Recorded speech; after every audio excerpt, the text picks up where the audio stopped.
When I was young, my family lived overseas in Indonesia for a few years. My mother couldn't afford to send me to the same school as the other American kids, but she believed it was important for me to keep up with an American education. So, she decided to teach me extra lessons herself, Monday through Friday.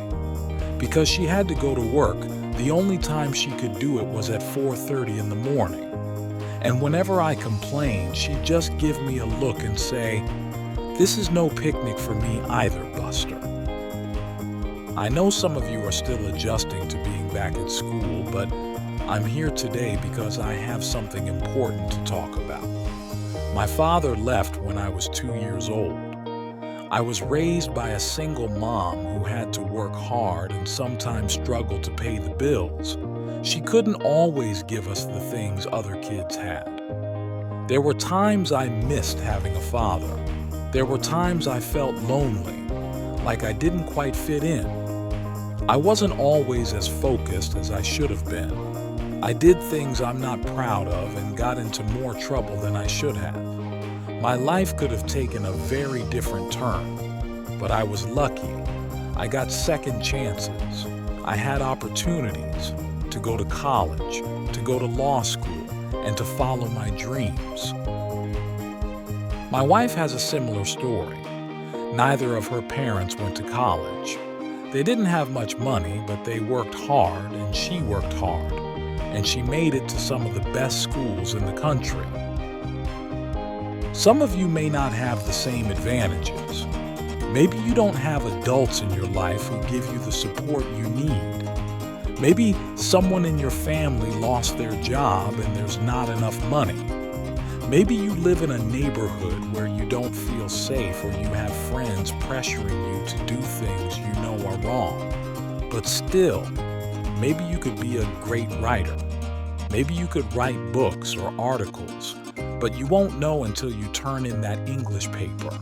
Maybe you could be an innovator, an inventor, someone who creates the next iPhone or discovers a life-saving vaccine, but only if you complete that science project.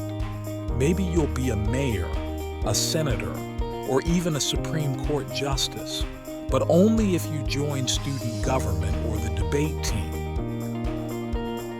Whatever you want to do with your life, one thing is certain. You'll need an education to do it.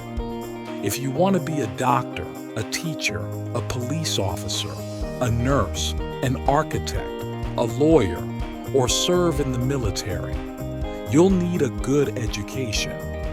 You can't drop out of school and expect to land a great job. You've got to train for it, work for it, and learn for it. And this isn't just about your own future. What you do with your education will shape the future of this country. What you learn today will determine whether we, as a nation, can meet the challenges of tomorrow. We'll need your knowledge in math and science to cure diseases, develop new technologies, and protect the environment. We'll need your critical thinking from history and social studies to fight poverty and injustice, and to create a fairer and freer society. We'll need your creativity to start new businesses, create jobs, and strengthen our economy. We need every one of you to develop your potential. If you quit on school, you're not just quitting on yourself, you're quitting on your country. I know it's not always easy. Some of you face real challenges that make it hard to focus. But the truth is, what you look like, where you come from, how much money you have, or what's going on at home, none of that is an excuse. It's not an excuse for skipping homework, disrespecting your teachers, or dropping out. There is no excuse for not trying. Where you are right now doesn't have to determine where you'll end up. No one has written your destiny. In America, you write your own future. That's what young people like you are doing every day across the country. So today, I'm asking each of you to set goals for your education and do everything you can to meet them. Your goals can be simple. Do all your homework, pay attention in class, or spend time each day reading. Maybe you'll get involved in extracurriculars or volunteer in your community. Maybe you'll stand up for a classmate who's being bullied because you believe, like I do, that everyone deserves a safe place to learn. Maybe you'll take better care of yourself so you're ready to learn. Whatever your goal, commit to it, work for it, stick with it.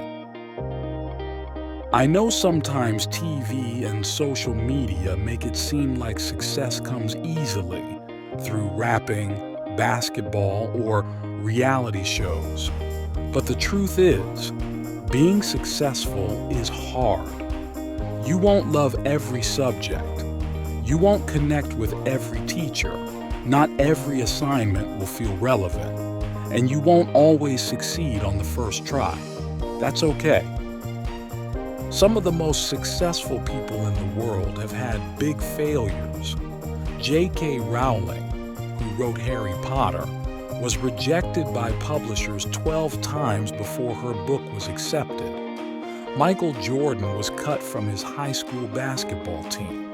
He missed thousands of shots and lost hundreds of games. But he once said, "I have failed over and over and over again in my life, and that is why I succeed."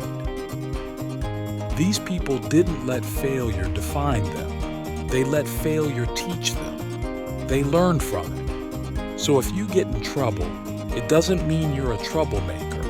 It means you need to try harder.